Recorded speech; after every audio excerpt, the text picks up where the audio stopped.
గతంలో జగన్మోహన్ రెడ్డి ముఖ్యమంత్రిగా ఉన్న సమయంలో వాళ్ళ ఎంపీఏ అయినటువంటి రఘురామకృష్ణరాజుని కస్టోడియల్ టార్చర్ పెట్టినటువంటి థర్డ్ డిగ్రీ పెట్టినటువంటి కేసులో ప్రధాన ఆరోపణలు ఎదుర్కొంటూ ఆ కేసులో A1గా ఉన్నటువంటి నాడి సిఐడి చీఫ్ అయినటువంటి సీనియర్ ఐపీఎస్ అధికారి పివి సునీల్ కుమార్ అయితే నిన్న గుంటూరు విచారణకైతే రావడం జరిగింది. ఆల్రెడీ ఇప్పటికే దీని గురించి మనం ఒకసారి కూడా మాట్లాడుకున్నాం. గతంలోనే విచారణకు రావాల్సి ఉన్న కొన్ని కారణాలు, కుటుంబ సభ్యులకు ఆరోగ్యం బాగాలేదు కాబట్టి నేను రాలేనని చెప్పి తప్పించుకుంటే, తరువాత నిన్న రావాలని చెప్పి మరొకసారి నోటీసులు ఇవ్వడంతో తప్పని పరిస్థితుల్లో పివి సునీల్ అయితే నిన్న విచారణకైతే హాజరయ్యారు. దాదాపు ఉదయం 11 గంటలకు గుంటూరులోని సిసిఎస్ పోలీస్ స్టేషన్కి అయితే 10:40 సమయంలో వస్తే 11 గంటలకు ఈ కేసును విచారిస్తున్నటువంటి ప్రస్తుత విజయనగరం ఎస్పీ అయినటువంటి దామోదర్, గతంలో ఈయన ప్రకాశం జిల్లా ఎస్పీగా ఉన్నారు. సో ఆయన అయితే రావడం జరిగింది. 11 గంటల నుంచి సాయంత్రం 4 గంటల వరకు, మధ్యలో గంట లంచ్ బ్రేక్ ఉంటుంది. దాదాపుగా 5 గంటల పాటు సునీల్ కుమార్ని అయితే విచారించడం జరిగింది. ఇప్పటికే అరెస్టు చేసినటువంటి విజయపాల్, ఈ కేసులో A4గా ఉన్నటువంటి విజయపాల్, A5గా ఉన్నటువంటి జీజీహెచ్ సూపరింటెండెంట్ అయినటువంటి ప్రభావతి, వీళ్ళిద్దరిని ఆల్రెడీ ఇప్పటికే విచారించారు. సో వాళ్ళ దగ్గర నుంచి రాబట్టిన కొంత సమాచారాన్ని ముందుంచి ప్రశ్నించినట్టుగా తెలుస్తుంది. ప్రధానమైనటువంటి ప్రశ్న, గతంలో కూడా రఘురామకృష్ణరాజు బలంగా డిమాండ్ చేసినటువంటి ప్రశ్న ఏంటంటే, ఆ రోజు ముసుగేసుకొచ్చి రఘురామకృష్ణరాజును కొట్టింది ఎవరు? పోలీసులు కాదు, ముసుగేసుకొచ్చి కొట్టిన వ్యక్తులు ఎవరు?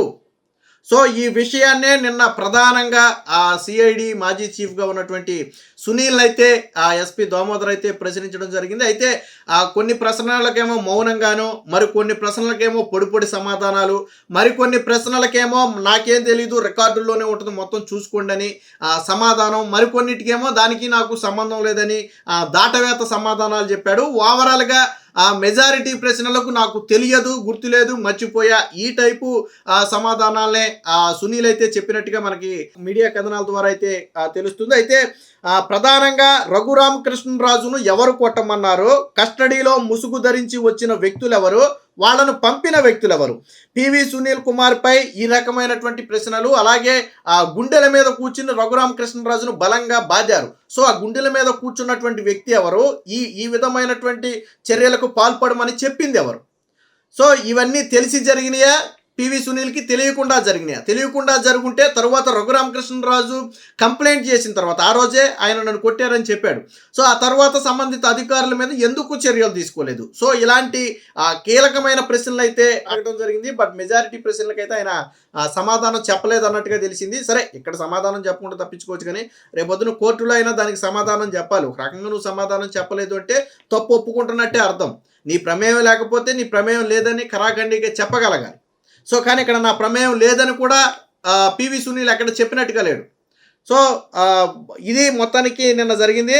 రఘురామకృష్ణరాజును కస్టడీలో ఏం ఆశించి కొట్టారు, కొట్టేందుకు వచ్చిన వ్యక్తులు ఎవరు, ఈ వ్యవహారంలో మీ పాత్ర ఏంటి అంటూ సిఐడి మాజీ చీఫ్ ఐపీఎస్ అధికారి పివి సునీల్ అయితే ప్రశ్నించారు. సుమారు 5 గంటల పాటు సాగిన విచారణలో అనేక ప్రశ్నలు సంధించిన సునీల్ ముక్తసరి సమాధానాలతో సరిపెట్టినట్లుగా విశ్వసనీయ వర్గాల సమాచారం. గతంలో నరసాపురం ఎంపీగా ఉన్న సమయంలో చిత్రహింసలకు సంబంధించిన కేసులో A1గా ఉన్నటువంటి పివి సునీల్ అయితే నిన్న విచారణకైతే హాజరవడం జరిగింది.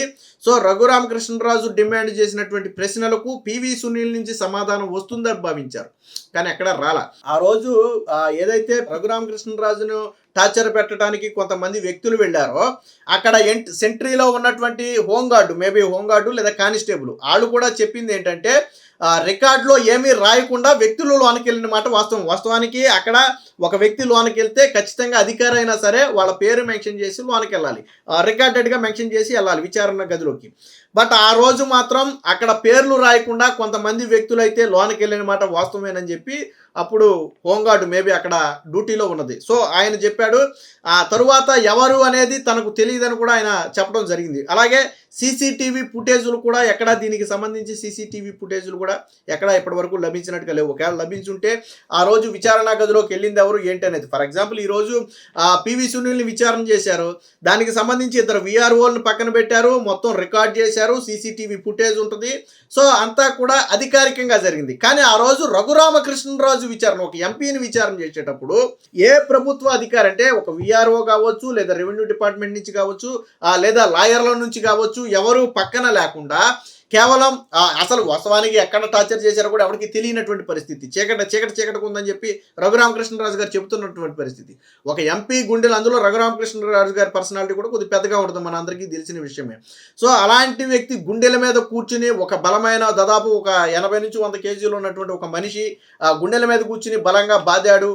అలాగే ఆ తరువాత కొడుతుంటే వీడియో తీశారు. ఇక్కడ రఘురామకృష్ణరాజు రెండో డిమాండ్ ఏంటంటే, ఆ రోజు నన్ను కొడుతుంటే వీడియో కాల్ చేసి ఒక వ్యక్తికి చూపించారు. ఆ చూసిన వ్యక్తి ఎవరు అది కూడా నిన్న ప్రశ్నించినట్టుగా అయితే తెలుస్తుంది. సో దీంట్లో చాలా ప్రశ్నలకైతే సమాధానం చెప్పకుండా గుర్తులేదు, మర్చిపోయి సాధారణంగా వైసీపీ హయాంలో జరిగినటువంటి అవినీతి అక్రమాలు కావచ్చు, లేదా ఇతర స్కాములకు సంబంధించి కావచ్చు, ఏ విషయంలో ఎవరిని అరెస్టు చేసినా వాళ్ళు ప్రధానంగా చెప్పే మాట ఒకటే, గుర్తులేదు, తెలియదు, మర్చిపోయా. బహుశా మరి ఏమన్నా జగన్మోహన్ రెడ్డి ఇలాంటి వాళ్ళందరికీ ముందే ఒక స్క్రిప్ట్ రాసి ఏమన్నా పంపేయడమో తెలియదు. కానీ అటు మనం గతంలో తీసుకుంటే చెవిరెడ్డి భాస్కర్ రెడ్డి కావచ్చు, లేకపోతే మిథున్ రెడ్డి కావచ్చు రాజకీయాల్లో, ఆ తర్వాత మొన్న అరెస్ట్ అయినటువంటి జోగి కావచ్చు, అంతకుముందు అరెస్ట్ అయినటువంటి ఐపీఎస్ అధికారులు, ఐఏఎస్ అధికారులు కావచ్చు, వాసుదేవరెడ్డి కావచ్చు, వీళ్ళందరూ చెప్పిన మాట ఏంటి, తెలియదు, గుర్తులేదు, మర్చిపోయా.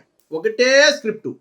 ఈవెన్ ఎంపీ దళిత ఎంపీ కూడా నందిగామ సురేష్, సో అతను కూడా తెలియదు, గుర్తులేదు, మర్చిపోయా. ఒకటే స్క్రిప్టు, ఇందులో అసలు మళ్ళీ మార్పే లేదు. అంటే మరి ఇదంతా మరి ఎవరు చెప్పారో మనకైతే అర్థం కాలేదు. మొత్తానికి రఘురామకృష్ణరాజుని టార్చర్ చేసిన కేసులో అయితే విచారణ సాగింది. సో కస్టడీలో తీసుకున్న రఘురామకృష్ణరాజును చిత్రహింసలు ఎందుకు పెట్టాల్సి వచ్చింది, అలా చెయ్యమని అప్పటి ప్రభుత్వ పెద్దలు మీకేమైనా ఆదేశాలు జారీ చేశారా, ముసుగు ధరించి ఆయన్ను కొట్టింది ఎవరు, గుండెలపై కూర్చుని ఊపిరాడకుండా చేయాలని అధికారులను ఆదేశించారా, కొట్టడానికి మనుషుల్ని ఎవరు పంపించారు, మీకు ఈ కేసుతో ఉన్న సంబంధం ఏంటి, మీకు వ్యక్తిగతంగా రఘురామకృష్ణరాజును అటాక్ చేయాల్సిన అవసరం ఏంటి, కొట్టిన తర్వాత ఏం చేశారు, ఒకవేళ మీకు తెలియకుండా కింది వాళ్ళు చేశారు అని భావిస్తే వాళ్ళ మీద ఎలాంటి యాక్షన్ తీసుకున్నారు, అలాగే ప్రాథమిక విచారణ చేసినటువంటి సునీల్ నాయక్ను గుంటూరు సిఐడి ప్రాంతీయ కార్యాలయానికి ఎందుకు పంపించారు, అతని ఆధ్వర్యంలో కొట్టించాలని ఏమైనా ఆదేశాలు ఇచ్చారా, అంతర్గత విచారణలు ఏమైనా చేశారా, కొట్టిన దారిపై మీరు ఏమైనా నివేదిక ఇచ్చారా, ఇస్తే అది ఎక్కడుంది అంటూ సునీల్పై అంటే ఒక రకంగా ఉక్కిరి బిక్కిరి చేసినటువంటి ప్రశ్నలు నిన్న పివి సునీల్ అయితే అడగటం జరిగింది. వాస్తవానికి సునీల్ ఎంత ముదురైనా, ఎంత తెలుగుగలోడైనా కానీ ఇప్పుడు చేతులు దొరికిపోయినటువంటి పరిస్థితి, అంటే సమాధానం చెప్పాల్సినటువంటి పరిస్థితి. ఇప్పుడికిప్పుడు ఆ విచారణలో సరే నాకు తెలియదని తప్పించుకోవచ్చు తప్ప రేపు కోర్టులో తప్పించుకోలేరు. సో కోర్టులో నేను ఇందాకే చెప్పా, ఈ ప్రశ్నలకు ఆ రోజు సిఐడి చీఫ్గా ఉన్నటువంటి వ్యక్తే బాధ్యుడు. సో ఆ వ్యక్తి ఆధ్వర్యంలోనే జరిగింది. సో ఆ వ్యక్తికి తెలియదు అంటే కోర్టులు అంగీకరించు. లోన్ ఏం జరిగిందో నాకు తెలియదు, ఎందుకు కొట్టారో నాకు తెలియదు, ఎవరు కొట్టారో నాకు తెలియదు అంటే దాన్ని కోర్టులు అంగీకరించవు. కొట్టిన మాట వాస్తవమే, ఆర్మీ ఆసుపత్రి ఆల్రెడీ గతంలో నివేదిక ఇచ్చింది. అందుకనే కదా ఇప్పుడు కొట్టలేదని నివేదిక ఇచ్చినటువంటి జీజీహెచ్ సూపరింటెండెంట్ అయినటువంటి ప్రభావతిని కూడా విచారించారు. వాస్తవానికి ఆవిడని కూడా అరెస్ట్ చేయాలి. అయితే అరెస్టు నుంచి సుప్రీంకోర్టుకి వెళ్ళి రక్షణ పొందింది, బట్ విచారణ నుంచి మాత్రం తప్పించుకోలేకపోయింది. విచారణకు సహకరించాలని చెప్పి సుప్రీంకోర్టు ఆదేశించింది. సో మొత్తానికి సిఐడి మాజీ చీఫ్గా ఉన్నటువంటి పివి సునీల్ అయితే ప్రశ్న వర్షం కురిపించారు. కొన్ని కీలక ఆధారాలు ఏదైతే గతంలో అరెస్ట్ అయినటువంటి వ్యక్తులు ఇచ్చినటువంటి వాంగ్మూలాలు ఉన్నాయో, వాళ్ళు చెప్పినటువంటి కొన్ని రికార్డు పాయింట్స్ ఉన్నాయో వాటిని ముందు పెట్టి కూడా ప్రశ్నించినట్టుగా అయితే తెలుస్తుంది. ఓవరాల్గా చివరికి నాకేమీ తెలియదని మెజారిటీ సమాధానాలతో పాటు ఆ రోజు అందరి పాత్ర ఉంది, నా ఒక్కడి పాత్రే లేదన్నట్టుగా కొన్ని ముక్తసరి సమాధానాలు కూడా చెప్పినట్టుగా అయితే తెలుస్తుంది. కాబట్టి పూర్తిగా విచారణకు సహకరించలేదు కాబట్టి మరొక్కసారి సునీల్కు నోటీసులు ఇచ్చి విచారణకు పిలవాలని చెప్పి భావిస్తున్నారు. అయితే ఖచ్చితంగా ఈసారి విచారణకు పిలిస్తే సునీల్ని అదుపులోకి తీసుకునే అవకాశం ఉందని కూడా ఆ న్యాయవర్గాల్లో అయితే చర్చ నడుస్తుంది. మొత్తంగా నిన్న సునీల్ విచారణలో అయితే ఎటువంటి సహకారం అయితే లభించలేదు అనేది మాత్రం వాస్తవం.